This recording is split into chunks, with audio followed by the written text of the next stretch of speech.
여러분 안녕하십니까? 오늘은 신장장애인에 대해서 우리가 한번 알아보도록 하겠습니다. 우선은 신장장애인이란 과연 어떤 종류의 장애를 가진 사람들을 의미하는지 신장장애인의 정의에 대해서 우리가 알아보도록 하고요. 다음으로 이들을 위한 각종 복지 그리고 또 이들에 대한 정책들에 대해서 어떠한 제언들이 필요한지 이런 부분에 대해서 우리가 함께 알아보도록 하겠습니다. 우선 신장장애인이란 과연 무엇을 의미하는 건지 정의에 대해서 한번 살펴보도록 하겠습니다.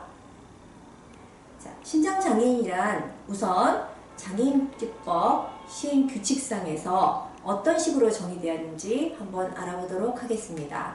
자, 신장의 기능 부전으로 인해서 혈액투석이나 복막투석을 지속적으로 받아야 하거나 신장 기능에 영속적인 장애로 인해서 일상생활에서 상당한 제약을 받는 사람이다 라고 장애인복지법에서는 정의하고 있습니다.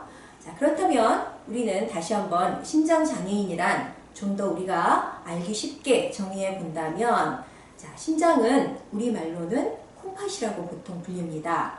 이러한 신장은 우리의 혈액 속에 노폐물을 걸러내서 소변으로 배출시키고 전해질 농도 또 혈압을 조절하는 등등의 기능을 합니다. 신장장애인은 이러한 기능이 저하된, 한마디로 상실의 상태로 인해서 혈액투석이나 또는 복막투석을 받는 경우를 말하는 중증장애인입니다. 그리고 신장을 이식받은 경우에는 경증장애를 부여받게 되는 내부장애인을 의미합니다. 자, 여기에서 예전에는 장애 등급을 1급에서 5급으로 나누었다면 지금은 장애 정도가 심한 정도와 그 다음에 장애 정도가 약한 경우 이렇게 크게 두 부류로 나누고 있습니다. 그래서 중증장애인의 영역에 속하는 예전에는 1급, 2급, 3급을 보통 중증으로 나누었다면 지금은 장애 정도가 심한 정도죠. 이렇게 해서 중증장애로 복막투석과 혈액투석을 하시는 장애인분들을 의미하고, 다음으로 신장, 보통 우리가 신장이 두 개가 있어서 많이 신장 이식을 하게 된다, 장기 기증을 한다 할 때 가장 많은 부분들이 이제 그 이식의 순으로 들어갈 때 신장 이식이 제일 흔한 편이기도 합니다. 사실은 이러한 경우에 이식을 받더라도 장애 정도가 약한, 여전히 장애로 남는 경증 장애로 남게 되는 바로 내부 장애인을 의미합니다.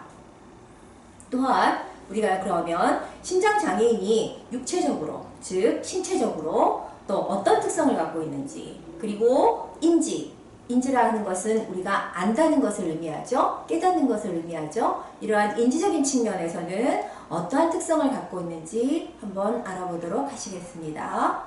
자, 이들은 평생에 걸쳐서 신장이 망가진 경우에는 일주에 3회, 즉 3번이죠. 3일 정도입니다. 1회에 4시간에서 5시간 정도의 투석을 진행하게 됩니다. 자, 이 신장 투석은 희귀난치성 질환에 포함을 시켜서 이러한 부분은 이제 영속적으로 우리가 더 이상 되돌아가지 못하는, 그리고 불치의 느낌인 희귀난치성에 포함이 됩니다. 자, 이분들은 소변이 나오지 않기 때문에 항상 우리 온몸에 수분을 보유하고 계셔야 됩니다. 투석을 하기 전까지는. 그래서 언제나 수분 섭취를 제한해야 합니다. 우리가 흔히 먹는 밥에도 분명히 수분은 존재합니다. 그 어떤 음식에도 대부분은 수분을 포함하고 있는데 우리는 소변을 통해서 보통 이 수분을 조절을 하지요. 하지만 신장장애인들은 소변이 나오지 않기 때문에 언제나 식이요법을 통해서 제한적인 식생활을 하실 수밖에 없습니다.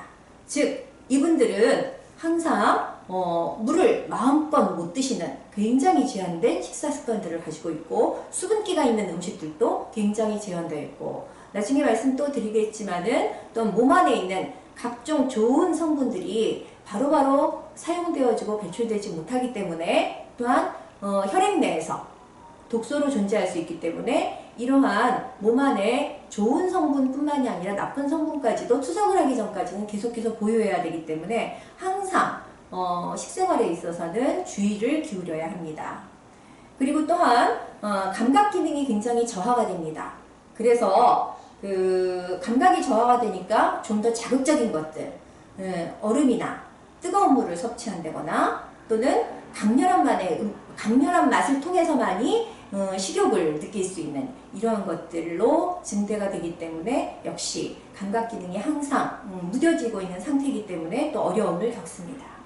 그리고 보통 우리가 투석을 할 때는 대부분의 겪는 것들이 두통을 경험하기가 쉽고 또 혈압이 급격히 떨어지는 혈압 저하의 가능성도 내재되고 있습니다.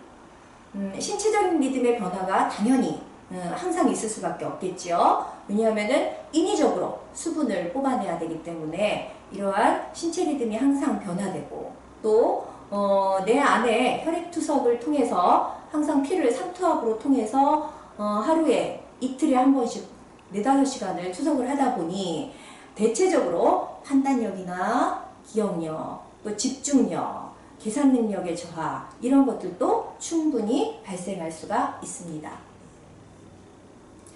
신장장애인은 또한 심리적, 사회적으로도 조금은 다른 특성을 보입니다. 대부분 장기간의 투병으로 인해서 대인기피증과 우울증이 발생할 수가 있습니다.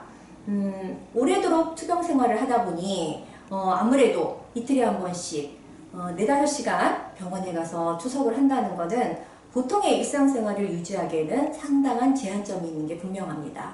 그리고 여러분들이 뒤에 나중에 사진을 보여드리기도 하겠는데요. 우리가 외모상으로는 큰 부담이 없는 듯 보이지만은 일단은 투석을 하게 되면은 팔에 항상 니들링을 하게 됩니다. 팔에 바늘을 꽂아서 투석을 하는 경우가 대부분인데 이럴 때 팔뚝을 아마 보시게 되면 장애인이 맞구나 하고 아마 느끼게 되실 겁니다. 그리고 또 혈액투석 자체가 우리 온몸에 피해 있는 노폐물들을 걸러내기도 하지만 기기가 하는 일이 온전하지 못하기 때문에 또한 노폐물이 항상 우리 몸 안에 어느 정도는 잔류하고 있습니다. 그래서 외모상으로도 굉장히 혈색이 아주 안 좋거나 좀 이렇게 맑지 못한 이러한 외모, 혈색을 갖지 못하는 이러한 것들도 상당 부분 존재합니다. 이러한 여러 가지 이유로 인해서 대인기피증과 또 우울증이 발생합니다. 또 더불어서 항상 혈액투석을 하다 보면은 이로 인한 합병증이 당연히 발생할 경우가 상당 부분 있습니다. 그리고 먹는 것들의 제한들, 그리고 또 사람들과의 만나는 여러 가지 활동의 제한들, 이런 것들로 인해서 욕구불만이 발생하기가 쉽습니다. 그리고 언제나 저항력이 약해져 있는 상태이기 때문에 항상 보통 사람들은 감기 같은 것들이 걸리더라도 1-2주면 끝날 것들이 이분들은 굉장히 면역력이 약화되어 있기 때문에 보통은 한 달, 심하게는 아주 간단한 감기로, 요즘 같은 경우에는 또 코로나 같은 것들이 만약에 이분들은 코로나에 노출이 되어서 혹시라도 걸리게 된다면 대부분의 분들은, 신장장애인들은 아마 이렇게 생각하실 겁니다. 우리는 코로나 걸리면 그냥 죽어 라고 생각하실 정도의 이러한 사망에 대한, 무엇보다도 병으로 인해서 돌아가실 것 같은 이러한 것들에 대한 불안 증세가 아주 심합니다. 오랜 투석과 또 이러한 투석으로 인해서 여러 가지 경제적인 빈곤이 역시 가정 파괴와 함께 신장장애인들의 불안과 그 다음에 노후에 항상 존재하고 있는 이들의 어려움이라고 볼 수가 있겠습니다. 또 오랜 투석으로 인해서 가정과 사회에서 직업적인 또는 역할 상실 이런 것들의 어려움들도 있습니다. 자, 우선 신장장애인들의 경제적인 특성을 살펴보겠습니다. 이들에게는 무엇보다도 치료비라고 할 수도 있겠는데 월 20에서 30만 원 정도의 과중한 치료비가 소요됩니다. 사실 이 20에서 30만 원은 최소한의 비용이라고 보시면 되겠습니다. 부가적인 다른 합병증으로 인한 치료비라든가 약값 이런 것들을 제외하고 오로지 투석으로 인한 비용들에 한해서 생각할 때 20에서 30만 원 정도라고 생각을 하시면 되겠습니다. 자, 이것이 정말 내가 죽을 때까지 계속해서 이 비용이 소모가 된다고 생각을 하시면 되겠습니다.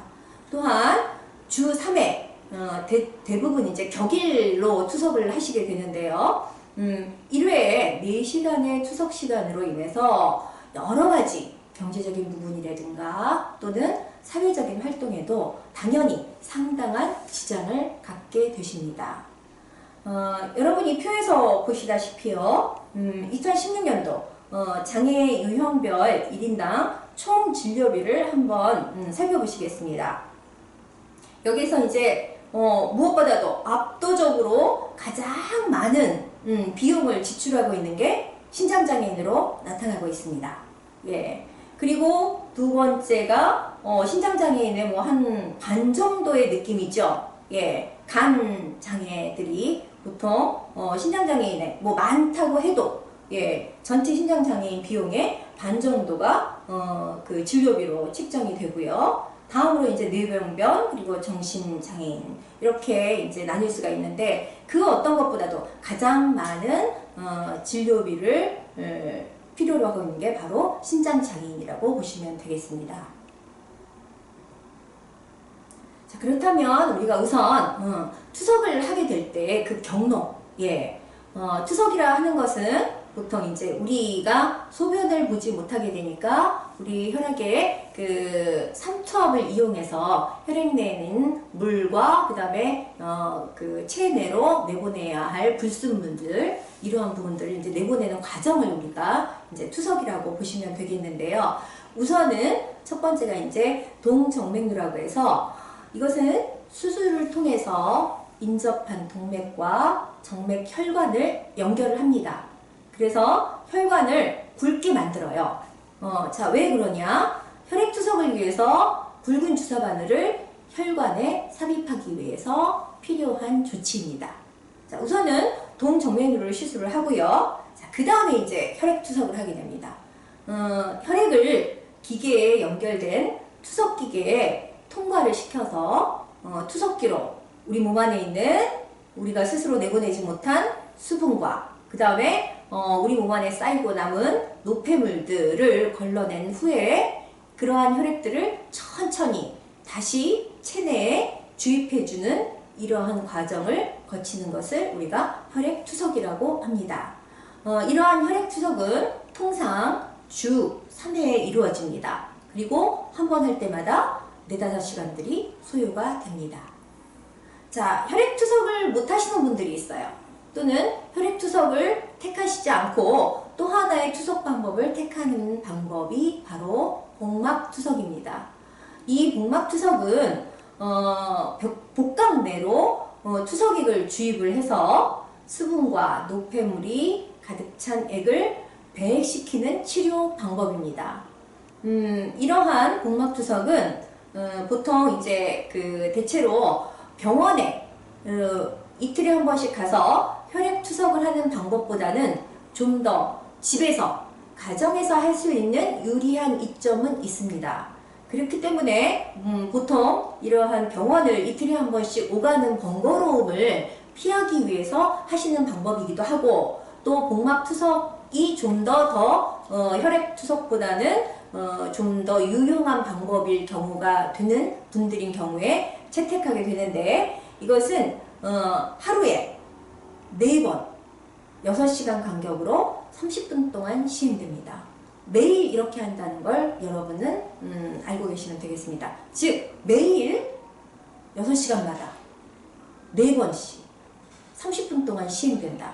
이것 또한 집에서 한다라는 이점이 있을 뿐 여러 가지 감염이나 위험 요소들이 많이 존재하고 있을 뿐만이 아니라 굉장히 거추장스러운 방법 중에 하나지요. 사실은요. 병원을 왔다 갔다 하지 않는다. 이런 정도의 이점이 있을 뿐이지 사실은 수시로 복막투석을 하기 위해서 여러 가지 장비들이 내 옆에 존재하고 있어야 되고 그렇기 때문에 어디 외출을 나간다거나 장시간 뭔가를 밖에서 한다거나 한다는 것들은 이 복막투석을 하시는 분들에게는 보통의 거추장스러운 일이 아니라고 할 수가 없습니다.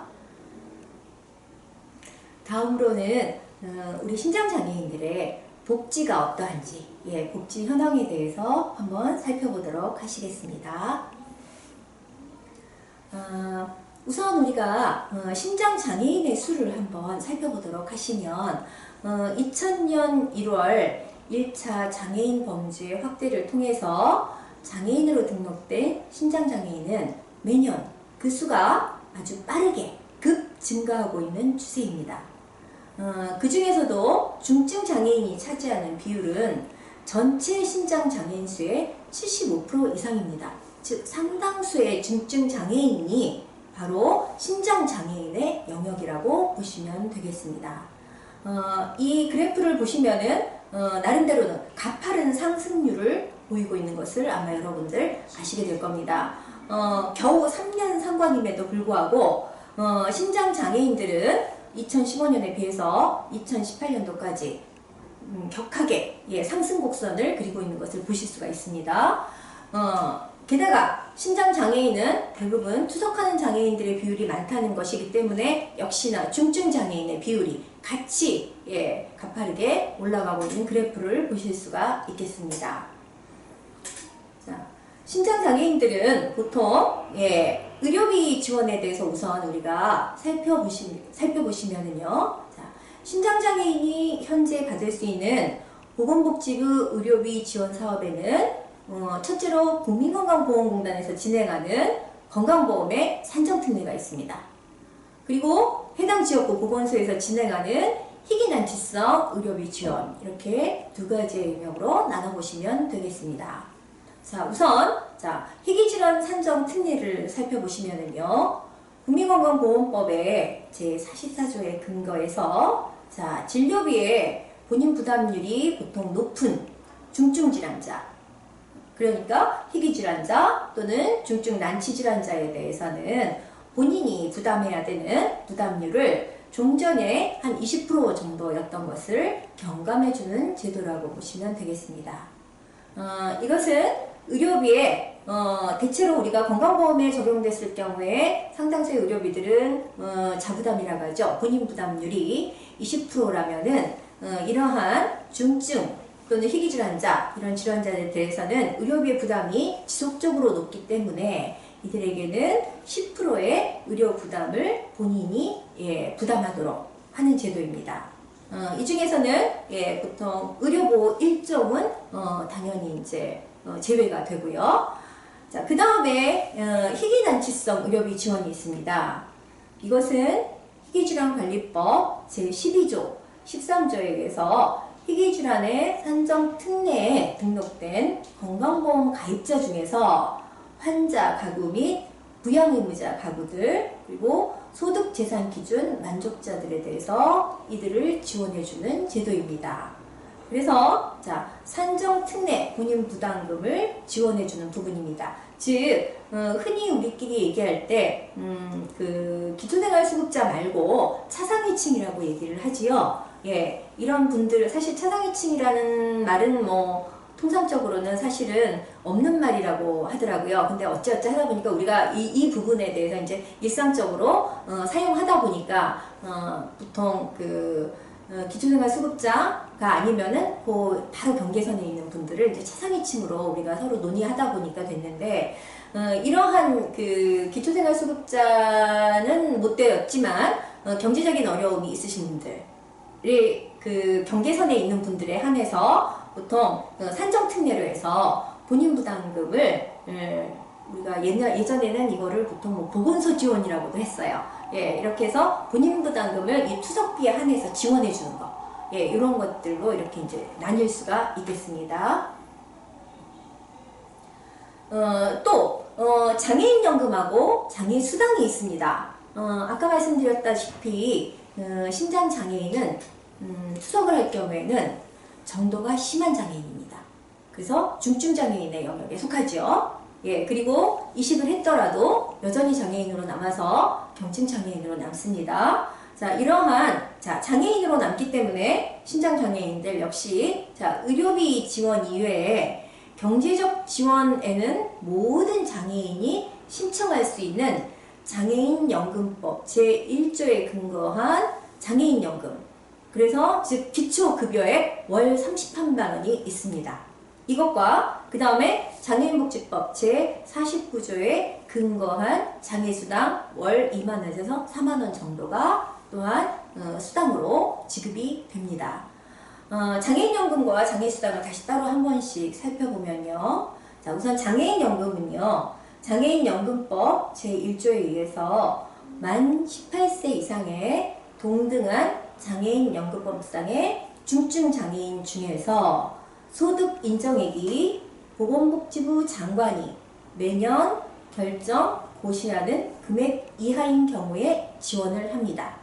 대체로 이 장애인연금을 받으시는 분들은 우리가 여러분 장애인이 되면은 가끔 가다가 이제 협회나 이런 데 문의를 하십니다. 제가 이번에 신장장애인이 되는데 연금을 받을 수 있나요? 하고 말씀을 하시는데 신장장애인이 되었다고 투석하는 장애인이 되었다고 결코 연금을 모두 받으시는 것은 아닙니다. 자, 여기에서 나와 있듯이 소득 인정액이 보건복지부 장관이 매년 결정 고시하는 금액 이하인 경우에 지원이 됩니다. 자, 이것은 무슨 말이냐? 즉, 자산 조사를 해서 그 안에서 본인의 소득이 일정 금액 이하일 경우에는 장애인연금을 받을 수 있지만 일정 금액 이상일 경우에는 장애인연금을 받지 못한다는 것입니다. 연금이라는 말에는 약간의 문제성이 있을 수도 있겠지만 대부분 이러한 장애연금을 받으시는 분은 여러분들이 생각하시기에 기초생활수급자 대상자가 아니시면 이 연금을 받기가 어려우십니다.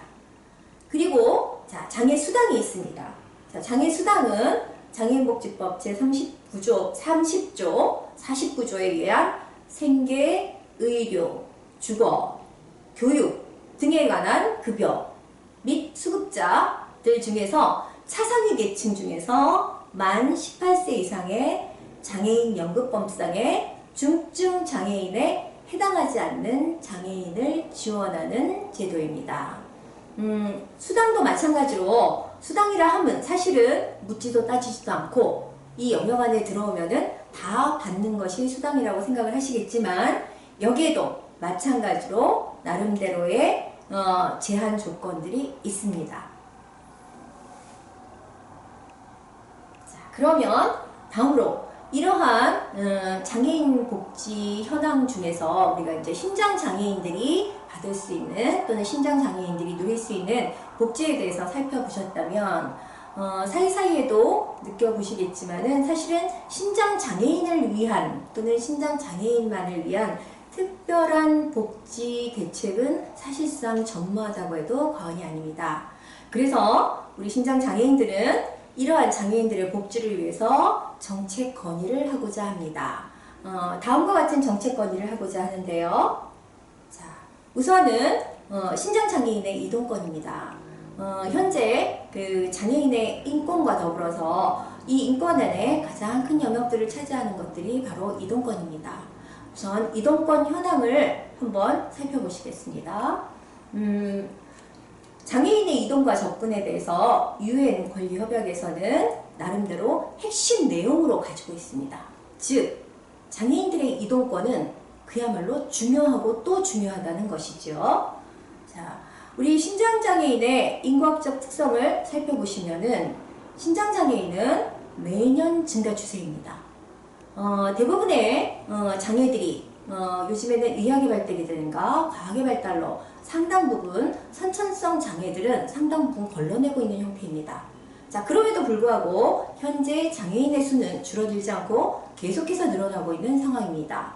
이는 선천적인 장애보다는 후천성 또는 환경적인 요인으로 인해서 장애가 발생하는 것들이 훨씬 더 많아지고 있고 앞으로도 계속해서 증가할 것은 사회가 발전함에 따라서 당연한 부분이라고 보입니다. 더불어서 이러한 장애는 매년 증가하고 있는데 이 중증장애의 비율이 또 같이 높아지고 있다는데 바로 인구학적인 특성으로 보여집니다. 자, 신장장애인들이 외출의 주된 목적이 있습니다. 장애인인데 왜 자꾸 밖으로 나오려고 해? 하겠지만, 장애인도 당연히 이동권이 필요할 뿐만이 아니라 무엇보다도 신장장애인은 주 3회 이상의 병원 진료를 받기 위해서라도 외출이 절실하고 주된 목적이 될 수밖에 없습니다. 자, 그래서 보시면은, 자, 신장장애인의 이동권 지원 현황을 한번 우리가 간략하게 표로 살펴보시겠습니다. 장애인 활동 이동지원센터에서 또는 교통약자 이동 지원 서비스가 서울에는 다 있습니다. 그런데 정작 여기에서 보시면은 한국신장장애인협회 자체에서 운영하는 이러한 기관들은 없습니다. 그리고 또 인천 같은 경우에는 그래도 특별하게 인천과 울산, 그리고 성남, 경북, 충북 정도에는 신장장애인협회 자체에서 운영하는 이동권의 지원들이 어느 정도는 있습니다. 하지만 대부분의 다른 그 시도 권역별로 보시면은 신장장애인협회에서의 자체 운영하는 이동권을 지원할 수 있는 기구들이나 이러한 운영하는 곳들은 없습니다. 분명히 신장장애인들은 주 3회 그 어떠한 이유가 없이 당연히 생존권과도 같은 이동권이 필요한데, 이동이 필요한데 이러한 것들을 지원해 줄 만한 마땅한 협회 차원에서라든가 아니면은 당사자 차원에서의 이동 지원 현황은 찾아볼 수가 없는 상황입니다. 자, 우리가 신장장애인 이동권에 대한 사례를 한번 살펴봅시다. 우선 첫 번째 사례를 보시면은 경북 영주 지역에 거주하는 신장장애인 이모모 씨는 투석 후 혈압이 평균 수치가 떨어져서 혼자서 집으로 갈 수 없는 상황입니다. 그래서 매번 생계를 부담하는 가족과 친한 지인에게 부탁하기도 하고, 그러나 이러한 분들이 미안한 마음으로 들어서 오랜 시간이 걸리더라도 때로는 혼자서 버스를 타고 귀가해야 하는 형편입니다. 또 두 번째 사례로는 신장장애인 신모모 씨는 몸에 힘이 없고 피곤함을 느끼고 있습니다. 그래서 투석을 받고 혼자 집으로 귀가하던 중에 극심한 어지럼증으로 인해서 계단에서 굴러떨어지는 사건이 발생하기도 했습니다. 자, 세 번째 사례로는 신장장애인 최 씨는 2016년에 눈이 내리던 어느 날 새벽 5시에 투석을 가기 위해서 버스를 기다리던 중에 체온이 급격하게 떨어지고 혈압이 높아져서 버스 정류장 앞에 도로에 기절해서 사망 위험에 높이게 된 것을 지나가던 주민이 발견하고 119 신고로 인해서 긴급 이송해서 응급투석을 하기도 했습니다. 또 네 번째 사례로 김모모 씨는 투석을 위해서 병원으로 이동하던 중에 몸에서 식은땀이 나고 걷기가 힘들어서 움직일 수 없는 상황이 되어서 주위 사람들에게 부탁을 해서 투석병원까지 이동을 하게 됐습니다. 자, 이러한 사례들로 보실 때 사실 우리가 하루에 3-4시간을 투석을 한다든가 아니면은 그 이전에 하루 동안의 수분을 몸에 보유하고 투석을 하러 병원을 가는 과정에 신장장애인들의 신체는 굉장히 취약한 상태에 놓여 있습니다. 이들이 스스로의 힘으로 스스로 걸어서 또는 대중교통을 이용해서 병원까지 투석을 하러 가는 과정에는 너무나 많은 위험들이 노출되어 있습니다. 그리고 그러한 위험들이 노출되어 있을 때 주변의 도움을 받기까지는 잘못하면은 순식간에 생명을 잃어버릴 수도 있고 더 큰 위험으로 인해서 2차, 3차 또 다른 큰 질병으로 또는 사망에까지도 이를 수 있는 이러한 위험에 노출되는 경우들이 너무 많다는 것입니다. 자, 그래서 이동과 접근에 있어서 신장장애인들이 겪는 문제점들을 한번 우리가 살펴보시면은요. 자, 일단 장애인 건강권법 재구조가 사실상 효력이 없이 다가오는 느낌입니다. 또는 혼자 거하시는 독거 또는 저소득 신장장애인의 교통비 이런 것들 또는 이동 이런 것들이 장벽이 발생할 수밖에 없고, 또 주당 왕복 3회 바우처, 택시 이런 걸로 병원을 이용하는데도 상당한 어려움이 있습니다. 그리고 투석 전후에 대중교통을 이용한다는 것은 굉장히 위험한 상태입니다. 보통 혈액투석을 하게 되면은 3, 4kg 빠지는 게 기본인데 굉장히 나약해져 있고 몹시 피곤해져 있는 상태에서 대중교통을 이용한다? 이거는 굉장히 위험한 상황입니다. 그리고 신장장애인의 인과적 변화에 대응 못하는 이동정책이라고 볼 수밖에 없습니다. 급격히 많이 상당수의 중증 장애인으로서 심장투석을 하는 신장장애인은 늘어나고 있는데 이들의 수요를 정부가 미처 따라잡지 못하고 있는 정책이라고 볼 수가 있겠습니다. 더불어서 신장장애인의 특성을 고려한 이동수단 자체가 전무하다고 볼 수가 있겠습니다. 그리고 병원 이송센터를 운영하는데도 상당한 어려움들이 있습니다. 여기에는 서로 간의 이권이라든가 또는 각자의 의견 차이로 인해서 이러한 병원 이송센터의 운영상의 어려움들이 많이 존재하고 있습니다. 그리고 활동지원 이용의 불가능으로 인해서 병원의 방문이 어려운 것도 역시나 문제점이 됩니다. 그리고 장애 등급 폐지에 따라서 이용 기회가 축소된 것도 상당수 문제점으로 보고 있습니다. 자, 우선 응급이동지원센터를 살펴보시면은요, 자, 보건복지부 복지시책 사업으로 하루빨리 도입이 필요합니다. 그리고 현재 특별교통수단 제도도 개선할 필요가 있겠습니다. 그리고 살림처리 차량 운행의 도입이 시급합니다. 왜냐, 신장장애인들은 투석으로 인해서 면역력이 굉장히 떨어져 있는 상태로 보통 대중교통을 이용하게 되거나 아니면은 이동 차량을 이용하게 되는데, 그러한 면역력이 결핍되어 있는 상태에서는 당연히 차량 같은 것도 상당 부분 살균 처리가 되어야 할 필요가 있습니다. 그리고 지자체별 설치를 운영할 필요가 있겠습니다. 그리고 자, 두 번째로 이용기준 개선에서는 등급제 폐지로 인한 특별교통수단 이용 제한이 있습니다. 그리고 운영 예산을 확대할 필요가 있겠습니다. 그리고 세 번째로는 조례를 제정할 필요가 있는데요. 자, 대기 시간이 길다는 민원이 발생하고 있습니다. 그리고 지자체 특별 조례안이 없고요. 특별교통수단 지원을 명시할 필요가 있습니다. 다음으로 신장장애인 중에서 가장 중요하게 생각하는 조혈제 적용수가의 상향 조정에 대해서 한번 말씀드리겠습니다.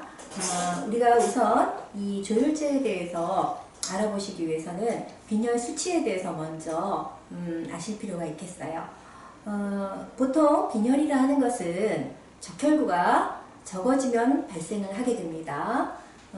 산소와 결합해서 조직에 공급하는 혈색소의 기능이 주된 것이 바로 이제 이 빈혈이 발생하는 건데, 그 혈색소의 양을 기준으로 측정하는데 세계보건기구에서는 남성 성인 같은 경우에는 보통 13으로, 여성 같은 경우에는 12, 그리고 청소년도 12, 그리고 임산부와 소아는 11로 보통 이렇게 미만일 경우에는 이제 빈혈로 정의가 되고 있습니다. 신장장애인들 같은 경우에는 1개월에 한 번 정도 통상적으로 그 헤모글로빈, 그러니까는 그 혈액의 기준이죠. 헤모글로빈 수치 검사를 통해서 요 수치가 어느 정도냐에 따라서 조혈제 주사를 처방받게 됩니다. 우선 신장장애인 정책 건의 중에서 신장장애인들이 민감하게 생각하는 부분인 조혈제 적용수가를 상향 조정하는 부분에 대해서 말씀드리겠습니다. 우선 헤모글로빈 수치의 보험 적용을 개선해야 할 필요가 있습니다. 현 실정으로 볼 때 성인 평균 헤모글로빈 수치와 보험을 살펴보시면은 성인 평균 헤모글로빈 수치는 12 이상입니다. 그런데 보험 적용은 10일까지만 적용이 됩니다.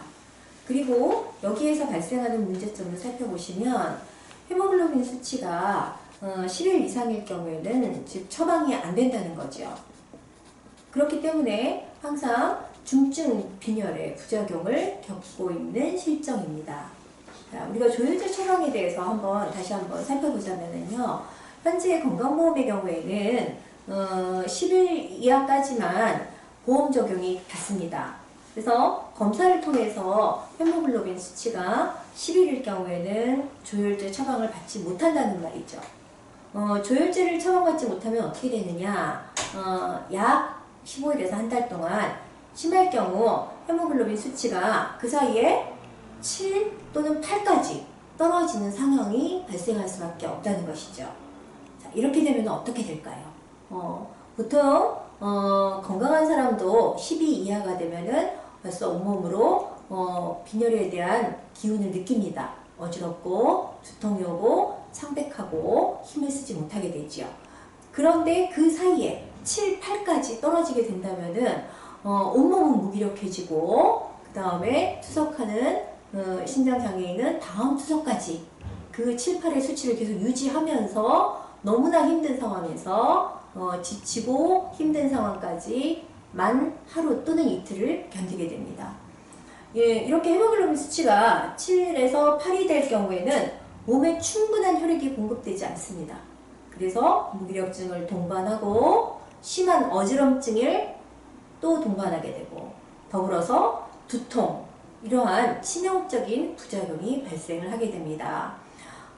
이를 예방하기 위해서 심장장애인들의 헤모글로빈 기준 수치를 11에서 12 정도로는 우리가 변경이 되어져야겠다라는 것입니다. 즉 10일 이하일 때 적용이 되기 때문에 딱 10일에서 적용이 되는 부분이 아니죠. 7, 8까지도 떨어질 수 있는 또는 때로는 10일에서 또 조혈제를 처방해 주는 것이 아니라 대체로 한 10.5 정도의 수치가 올라갔을 때 대부분의 어떤 일부 병원들에서는 곧 10일까지 상승할 것이다 라는 예상을 하고서는 그 순간에 조혈제 처방을 끊는 경우도 있다고 합니다.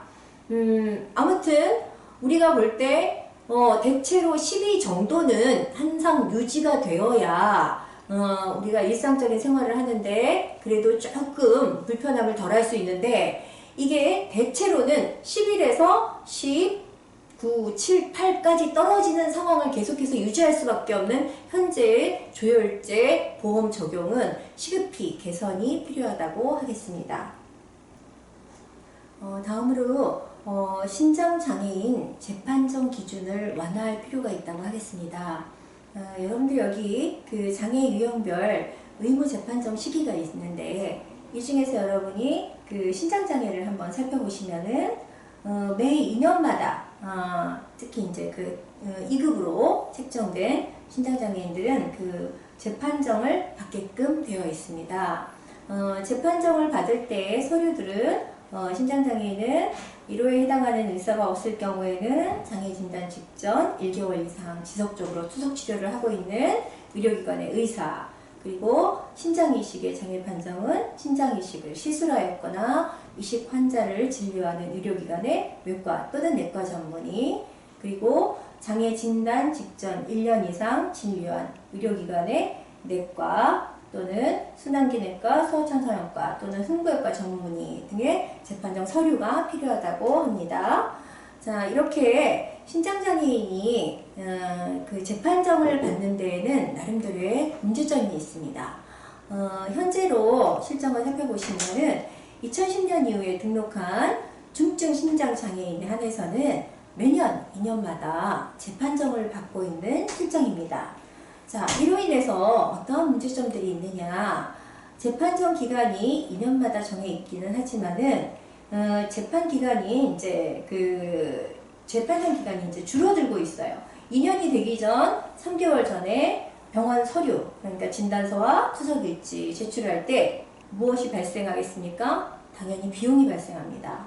그리고 자, 재판정 안내문을 우편으로 대상자가 수령하지 못할 경우에는 우체국에 또 수령하러 가야 하는 불편함들이 내재되고 있습니다. 또 주민센터 담당자가 재판장 등록 업무가 숙지가 되지 않아서 상당히 불편함들을 초래하고요. 또 재판정을 받을 때 장애인 차량 등록을 또 다시 재등록을 해야 됩니다. 장애인 차량 등록이 보통 유효기간이 5년인데 신장장애인들은 2년마다 재판정을 받으니까 또 여기에 장애인 차량 등록까지도 다시 재등록을 해야 하는 불편함들을 초래하고 있습니다. 그래서 저희 신장장애인들은 다음과 같은 제안들을 합니다. 신장장애인들은 신장 기능이 15% 이하로 저하되어서 투석을 시작을 합니다. 그래서 신장 기능이 회복이 당연히 불가능해집니다. 만성 신부전 신장장애인들은 투석을 영구적으로 받아야 하고 2년마다 재판정을 받아야 하는 신장장애인들에게는 재판정이 사실상 불필요한 절차입니다. 더불어서 이러한 재판정으로 인해서 여러가지 행정비용이라든가 행정상의 절차에 여러가지 불편함들을 같이 사회적 비용으로 초래하고 있는 것이 사실입니다. 보통 그렇다면 왜 이렇게 해야 하느냐?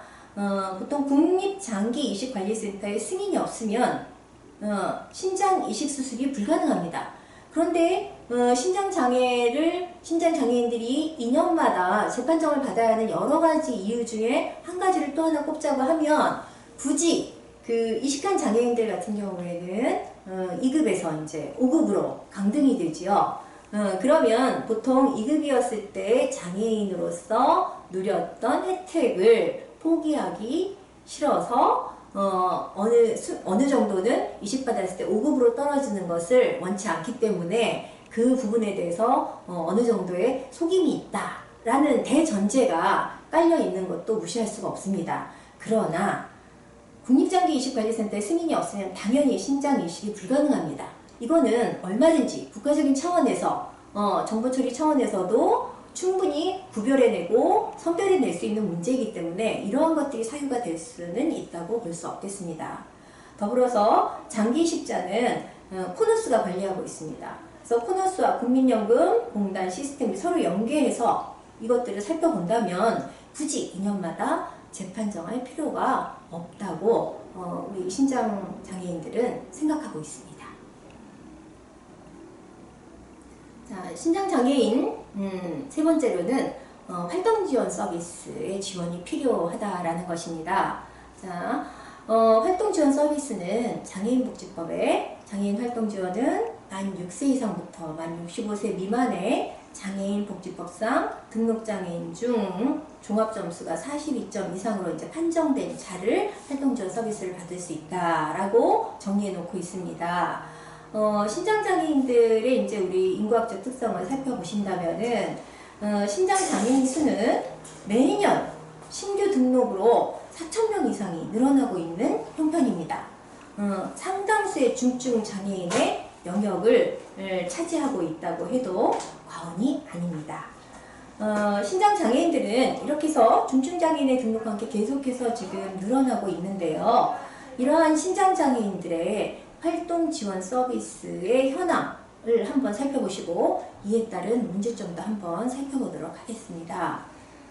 신장장애인은 장애인복지법에 따른 장애 판정을 받은 장애인으로 활동 지원 서비스를 받고 이용 대상자가 될 수가 있습니다. 활동 지원 인정 기준표는 기능 제한에 대한 내용으로 신장장애인의 특성이 현재는 전혀 고려되어 있지 않고 있는 현황입니다. 신장장애인들은 주3회 투석을 다니고 있고요. 신장장애인들은 응급상황이 이로 인해서 빈번하게 발생하고 있는 상황입니다. 특히나 대부분의 신장장애인들은 보호자의 대동이 필수입니다. 응급상황들 또는 고령 신장장애인들 이런 경우에는 더더군다나 절대적으로 보호자가 필요한 형편입니다. 신장장애는 고가의 의료비 부담으로 인해서 대다수가 1인 독립세대가 많습니다. 특히 신장장애인들은 고독사라고 하죠. 독고사가 빈번하게 발생되고 있습니다. 이 중에 가장 큰 원인이 바로 이제 고칼륨증이죠. 고칼륨증은 우리 체내에 일정의 칼륨들이 유용하게 사용되고서는 대부분은 소변을 넣을 수 있는 사람들은 소변으로 배출이 되지만 신장장애인들은 소변을 넣지 못하므로 이 칼륨을 몸 안에 보유하게 됩니다. 그러면 유용한 부분 이외에 남아있는 이 칼륨은 우리의 심장에 굉장한 영향을 미칩니다. 그래서 칼륨이 많이 쌓이게 되면은 갑자기 심장 돌연사로 인해서 목숨을 잃게 되는 경우가 많습니다. 그 돌연사를 하게 되는 원인이 되기도 합니다. 그래서 이러한 신장장애인들에게는 활동지원 종합지원체계의 인정표에 신장장애인들이 활동지원을 받을 수 있는 이러한 내용들을 첨가를 시켜서 활동지원사들의 도움을 받아야 할 근거를 마련할 필요가 있습니다. 신장장애인 또한 그 지원센터가 필요한데요. 장애인복지법 제57조 장애인복지시설의 이용 등 또는 58조 장애인복지시설에 따른 국가와 지방자치단체는 장애인이 장애인복지시설의 이용을 통해서 기능 회복과 사회적 향상을 도모할 수 있도록 필요한 정책을 강구해야 한다라고 되어 있습니다. 또한 고령신장장애인 즉 2019년 신장장애인 수에 비해서 이제 점점 고령 신장장애인의 비율은 68%나 되고 있습니다. 이러한 추세로 인구 고령화와 더불어서 점점 또 신장장애인도 상당 부분 늘어나고 있는 상태입니다. 이러한 것들을 통해서라도 신장장애는 고령장애인들이 전체 40% 이상을 차지하고 있고, 또한 신장장애인들은 이틀에 한 번씩 서너 시간씩에 걸치는 추석 이외에는 활동 상황이나 이러한 부분들이 전무한 상태라고 보실 수가 있겠습니다. 더불어서 신장장애인들은 불면증과 우울증 또는 자살에 대한 충동들, 그리고 매 순간 죽음에 대한 두려움 등 심리적인 불안감들을 많이 가지고 계십니다. 신장장애인들에게는 이러한 여러 가지 위험에 노출된 신장장애인들에게는 편안하게 쉴 수 있는 공간이 필요합니다. 그리고 이러한 공간들에서 함께 더불어 사회 참여를 독려할 수 있는 지원 체계들이 필요합니다. 현재로는 이러한 시설들 또 이러한 기관들은 전무하다고 볼 수가 있겠습니다.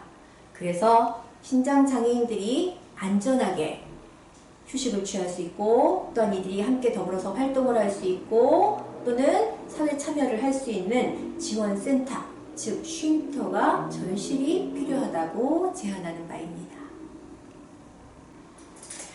다음으로 신장장애인의 의료비 지원 체계를 마련하는 데 대해서 말씀드리겠습니다. 현재 신장장애인은 투석하는 당일에는 산전특례가 적용이 되어서 본인 부담금이 10% 정도의 비용이 발생하게 됩니다. 그러나 혈액투석을 하는 신장장애인들은 동정맥 수술을 해서 투석을 하기 때문에 혈관 관리 등의 투석 당일에 진료를 받기가 어렵습니다. 투석 이외의 날에 즉 진료를 받을 수밖에 없는 형편이지요. 그래서 이로 인해서 병원비가 30만 원에서 많게는 150만 원, 그 이상까지도 추가 지출이 되는 형편입니다. 따라서 혈액투석을 하는 신장장애인들은 또 상당 부분이 이식을 희망을 하는데, 이들은 대학병원에 등록을 해서 1년에 1회 항체검사를 진행을 하여야 합니다. 여기에 또한 항체검사 비용이 약 150만 원 정도가 소요되고 있는 형편입니다. 그렇기 때문에 무엇보다도 신장장애인의 의료비 지원 체계는 조속히 더 향상되게끔 마련되어야 할 필요가 있겠습니다. 그래서 일부 조례가 있는 지자체가 있습니다. 경상남도나 또는 경상북도, 충청북도, 대구광역시, 전라남도 등에는 일부분 조례가 있지만 신장장애인의 의료비 지원을 위한 조례가 전국적으로 마련되어야 할 필요가 있다고 저희는 제안하는 바입니다. 감사합니다.